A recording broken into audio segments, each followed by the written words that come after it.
Good morning, church family. So, grab a cup of coffee. That's good. Let's have a little midweek chat. Chrissy and I have had a couple weeks off.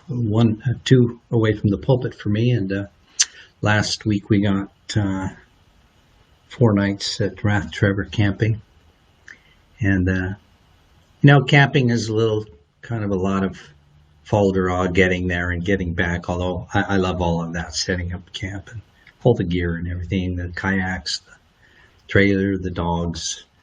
We have a good time, but there's something about camping that sort of releases the muscle of the heart, lets you, really, really disconnect from the pressures of life. And so we had a wonderful time. And I feel quite refreshed and glad to be back at it. We have now managed our way through the move and all of that, and so glad to be here in this beautiful fall morning. So I hope you're doing well and that you're managing through these times. I know school starts next week, and a lot of parents are thinking about looking forward to that, and we're all in prayer that the return to school goes well and everybody stays safe. And so important for the kids to get back into their social environment. I thought I would talk just briefly this morning about the preaching schedule heading up to Advent. So we're like into this run up to the first Sunday of Advent, which is November 29. And we've laid out our preaching plan, and I thought you might like to hear just so you can anticipate what's going to be happening. Now, the basic plan is that the first Sunday of the month will be our Mondays, which I'm not in the pulpit. So we've got Sylvia and Cal trading off each one in the pulpit once every 2 months. You'll notice that we're in the run-up now in this time of the year. I'm alternating between Old and New Testament. I think you've heard me talk about that. Although I allow the Calvin and Sylvia to pick Old or New on their week, whatever they want. But I'll stick with my rotation for sure, because I like the discipline of that. I like the necessity of choosing those texts to keep us broad and across the biblical drama. And I from now until Advent, while we've been doing mostly Gospel of Matthew throughout the common time of the year from Easter until now, I'm going to be moving outside of the Gospel, so it'll get me into Paul a bit, and something I really haven't done since I've been with you. So I look forward to getting into the Pauline literature bit, and it'll be kind of a different experience from doing Old Testament stories or doing the parables and the events of Jesus' life. Now we'll move over and we'll do that in the run-up to Advent. So I just thought I'd sort of review with you quickly, just so you know. We're coming up on the 13th, and I'm doing Romans 14, Why Do We Judge? And sort of dovetails with the message on church discipline that Calvin brought us last week. Why do you judge others? Then on the week of the 20th, do a Jonah passage. I can't wait. Jonah is my favorite book in the Old Testament. Just love Jonah.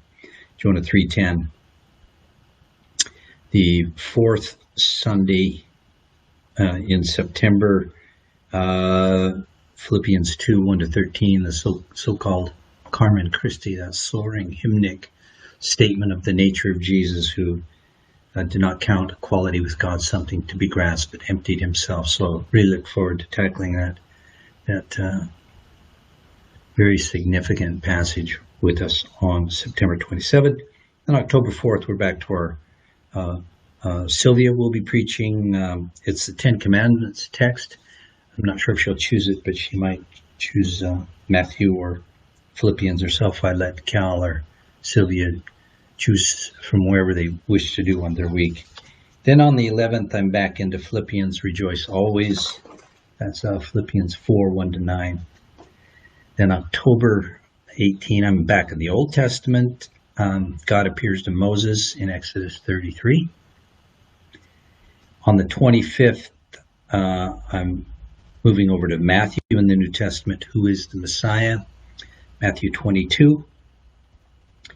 And then Cal's got a Joshua text on the first week of November. Then for the rest of November, and this is kind of interesting, in the run-up to the first Sunday of Advent, which is the 29th, we get these judgment and apocalyptic themes, which I'm sort of trying to get my head around. Why do we move to apocalyptic just before the advent of Christ?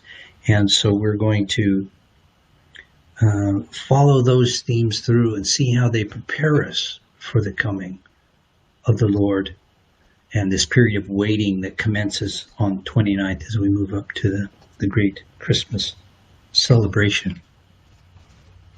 So now that we're back at it this fall, really looking forward to the preaching schedule and just getting in and week by week letting the Word of God soak into us, think about it together.